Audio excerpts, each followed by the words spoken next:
y nos vamos a ir a nuestro móvil de exteriores porque vamos a hablar del caso del crimen del padre Juárez. Y en este caso nos vamos a la calle porque vamos a hablar con el abogado defensor del único detenido por el crimen del padre, con el abogado Manuel Pedernera, defensor de Jorge Leonardo Herrera. Sabemos que ayer ha presentado un escrito ante la justicia con su versión de los hechos y un descargo. Ahora vamos a hablar con su abogado, ya estamos en comunicación con él. Sí, a ver, doctor, ¿cómo está? Buen día. Buen día, ¿cómo está usted? Saludo a la audiencia. Bien, ¿cómo está, doctor? Gracias por atendernos. Cuéntenos a qué se han acercado. No, por favor. ¿A qué se han acercado hasta allí en la mañana de hoy?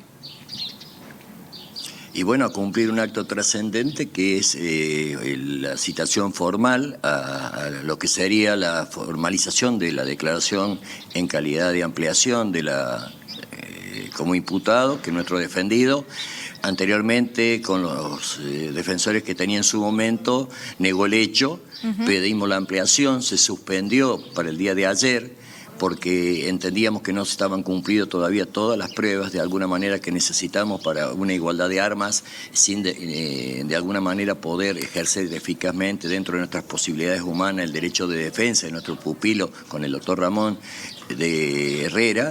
Y bueno, hemos utilizado una modalidad con nuestro pupilo que es la de prestar declaración en forma escrita previo al acto en sí, previo a la oralidad. Y bueno, eso es lo que se ha de alguna manera ratificado el estado de inocencia que nuestro defendido manifiesta y que de acuerdo a todas las hipótesis que se vienen manejando desde la Fiscalía de Investigación a cargo de la doctora Giannoni, entendemos que no se ha llegado a una conclusión cierta, ni siquiera en el grado de probabilidad para sospechar, cuando incluso la propia doctora Giannoni en los inicios hablaba de que podían ser 2 o 3 personas las que hubieran intervenido en el hecho, y acá solamente tenemos a uno que solamente se devarea entre por un lado, una relación sentimental nunca demostrada e inexistente de la madre con el sacerdote lamentablemente fallecido. Por otro lado, tenemos una condición de bisexualidad de nuestro pupilo, que también sale un poco de manera antojadiza, porque lo ha negado y aparentemente tiene más preferencia y cierta preferencia y 100% de preferencia hacia el género femenino. Por otra parte, se habló de robos que nunca fueron acreditados, ni de un robo anterior que nunca se denunció ni se conoció de su existencia, ni en tiempo, ni modo y lugar. También de los $60.000 que subjetivamente aparecen una semana después, que fueron entregados por el sacerdote Juárez a su hermano, y que de alguna manera se entregan a la Fiscalía como para de alguna manera justificar un móvil de robo que hasta el momento nunca se acreditó. Sí. Aparece curioso también de que este dinero esté sospechado de que era un dinero que le dio el arzobispado al padre y que nunca lo utilizó en el fin que se le había destinado, y que las obras de remodelación y de aire acondicionado fueron hechas con la voluntad y el dinero de los fieles. Doctor, le hago una consulta. También tenemos doctor, en esta ampliación que ustedes están propiciando en este momento, ¿van a añadir algún dato más de este escrito que ustedes ya han presentado?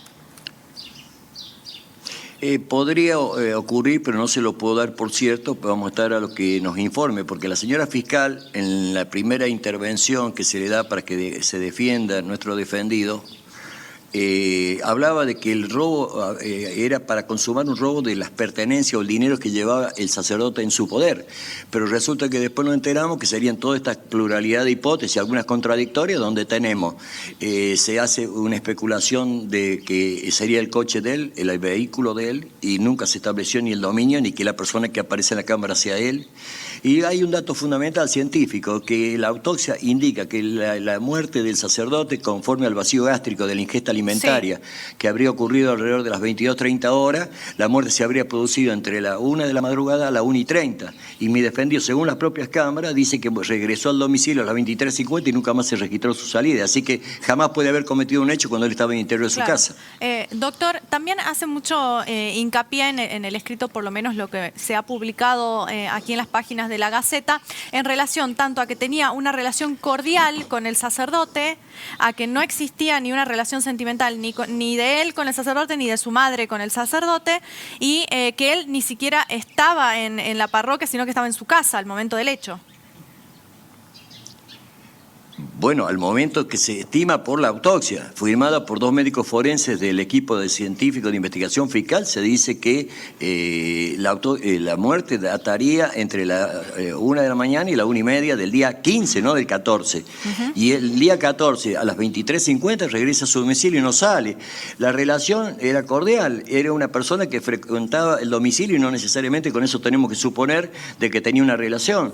Hay líneas de investigación que se deben profundizar, imagínense, horas previas hay restos seminales en el sacerdote que también debieran ser motivo de investigación, dado que esto también sería otra pista. Si ya vamos a averiguar todas las pistas, sería así una investigación más amplia, más transparente, no dejar ningún cabo sin atar, y esto permitiría que la sociedad conozca realmente, en medio de tanta confusión de información, de pruebas, 2 cuchillos, el cuchillo que él tenía no es el del autor, aparece un indigente de la calle entregando un cuchillo, una señora entregando un cuchillo que dice que se lo vendió un tal Lágrima, pero Lágrima dice que no la conoce a la señora y que nunca le entregó el cuchillo.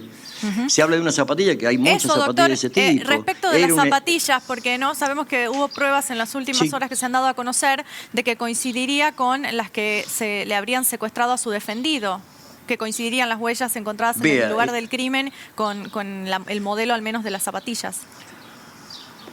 Claro, coincidencia no quiere decir que sean ellas. Parta de la base que cuando se produce la comunicación a la autoridad policial y judicial, cuando llega la señora fiscal, la doctora Giannoni, con el equipo de investigación, el escenario estaba pisado y estropeado de todas las maneras por mucha gente que al conocer la infausta noticia de la muerte del sacerdote concurrieron y pisaron el escenario. Así que no sabemos cuántas personas pisaron ahí, hicieron 2 inspecciones oculares para incluso secuestrar elementos, efectos, dinero, mantas con sangre, cabellos que no fueron secuestrados en la primera oportunidad. Así que yo le diría que ese escenario, sospechar que la coincidencia del dibujo de una zapatilla Adidas, me imagino que zapatilla Adidas de esas características va a haber muchas, y los que fueron al lugar hubo múltiples personas que no fueron identificadas y que está reconocido en las propias actas policiales de que estaban en el lugar. Doctor, ¿qué opinión le merece que el arzobispado se haya presentado para ser parte de la causa como amicus curiae? Bueno, yo esa pregunta no me atrevo a responder, habría que preguntarle a ellos, pero lo que veo es que hay de alguna manera una preocupación, lógicamente, porque falleció un sacerdote dentro de una parroquia, eso lo puedo entender, en el respeto que se le debe, ¿no es cierto? Tal vez en la jerarquía eclesiástica, que se hayan preocupado por uno de sus miembros, de uno que ha sido tan salvajemente ultimado. Pero vea, hasta acá lo único que veo es una preocupación por el dinero que le dieron al padre y que nunca de ninguna manera se hicieron las obras y que pareciera que quieren la restitución del dinero. Doctor, eso le estaba por consultar precisamente. ¿Usted ve como un interés de la Iglesia en recuperar posiblemente recuperar, si es que les pertenece, el tema de los dólares? Vea, esa respuesta, perdón. Esa respuesta no la tengo, tampoco corresponde que no tengo tanta intuición como suelen tener las mujeres. Yo simplemente me limito a decir lo que veo, o sea, pero han dicho que no tienen interés por otro lado en recuperar el dinero. Entonces, claro, ¿este dinero al final es de la Iglesia o son los ahorros del padre de toda la vida? Doctor, ¿cómo se encuentra su defendido? Porque sabíamos hasta la última comunicación con usted que estuvimos en este programa, nos había dicho que usted no había podido acceder a hablar con él más que telefónicamente y de manera breve. ¿Pudo tener mayor contacto con él? ¿Cómo lo ha visto? Sí, sí he tenido. Por eso es el motivo de que la declaración de él rendida el día de ayer presentó en forma virtual y es lo que él me expresó. Esto no es una cosa que se me ocurrió a mí telefónicamente ni al doctor Lucas Ramón. Esto es el de la conversación y del estado anímico, evidentemente mal. Imagínense que acá tenemos un sacerdote salvajemente asesinado y por otro lado una familia que también se destruye porque con uno de sus miembros involucrado en un hecho de tremenda gravedad que tiene la connotación que se le está dando, imagínense que no debe estar, por el contrario, está muy apenado, pero siempre insistiendo en su estado de inocencia. Bien, doctor, ¿cómo sigue la investigación y el curso de la causa a partir de este acto que están por protagonizar ahora? Y bueno, estamos a la espera de que se sigan produciendo e incorporando elementos de prueba, que por otra parte estamos bastante preocupados porque hace varios días que no recibimos información, esto nos quebranta de alguna manera la igualdad de armas. Por otro lado, Fíjese que les señalo una deficiencia importante que tiene este proceso. Resulta que creo que cuando la mejor manera de mostrar la transparencia de un proceso, sobre todo por los órganos de la justicia, es que todo sea con nombre y apellido. Imagínense que nos incorporan el día miércoles de la semana pasada un testigo de identidad reservada, que figura esta que no está reconocida en la provincia en el Código de Procedimientos, sí en una ley del gobernador Mansur del año 2016 y de su decreto reglamentario. Pero es bajo el cumplimiento de ciertas condiciones, porque esta figura, les recuerdo, le digo a la audiencia, de que se trata de una figura para el crimen organizado. O sea, cuando alguien tiene temor de denunciar a un clan que puede estar vinculado o a algún tipo de actividad de estupefacientes, pedofilia, trata de personas, armamento, delitos de sublevaciones militares o de armados de ejércitos irregulares. O sea, tiene que ser una persona que tiene conocimiento del hecho delictivo, que no es parte del delito, claro, y que de alguna manera supone que el Estado le tiene que dar una protección, una nueva identidad, domicilio, para si es casado y con hijos tiene que darle nueva escolaridad a los hijos. Tiene una serie de requisitos que en este caso entiendo respetuosamente que la doctora Giannoni no cumplió y evidentemente que está viciado.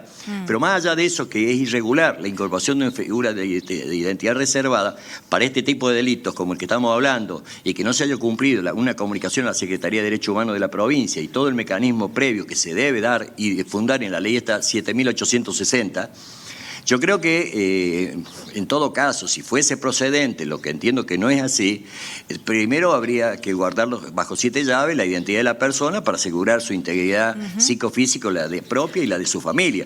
Pero sí, lo que no se puede ocultar, y menos al defensor del imputado, son la declaración, porque hace una semana que no conozco qué declaró esa persona. Claro, eso le estaba por consultar, si no ha tenido ni siquiera quizás una pista respecto del sentido de la declaración o de por dónde iría o qué aportaría por ahí a la causa, ¿no? Al margen de la identidad, por supuesto, de este testigo. No le puedo contestar porque estoy en la más absoluta anorexia de información con respecto a esta prueba, que me imagino que debe tener alguna trascendencia, por eso lo han convocado. Según, no, me corrijo, es un error de mi parte. No se lo ha convocado, se presentó espontáneamente para decir que conocía del hecho y que podía aportar algún dato. Entonces, si se lo ha tomado con esa importancia, por lo menos ofrezcan el testimonio, ocultando los datos que revelen la identidad, porque es una violación de cometería un delito yo si expresar el nombre, pero lo que no tengo derecho a saber con el doctor Ramón es qué es lo que ha dicho. Claro. Y esto de alguna manera es para casos muy especiales, que es de delito de crimen organizado, y que yo sepa ni el padre ni mi defendido pertenecen al crimen organizado. Claro. Bueno, doctor, muchas gracias por esta comunicación y vamos a seguir con atención cómo sigue el caso. Gracias. No, por favor, buen día a usted y a la audiencia. Buenos días, muchas gracias. Bueno, muy bien, ahí escuchábamos entonces al doctor Manuel Pedernera, quien es defensor del único detenido por el crimen del padre Oscar Juárez. Su defendido va a presentarse para hacer una ampliación de la declaración que ayer han presentado por escrito sus abogados defensores en el contexto de esta causa. Recordemos que algunos de los puntos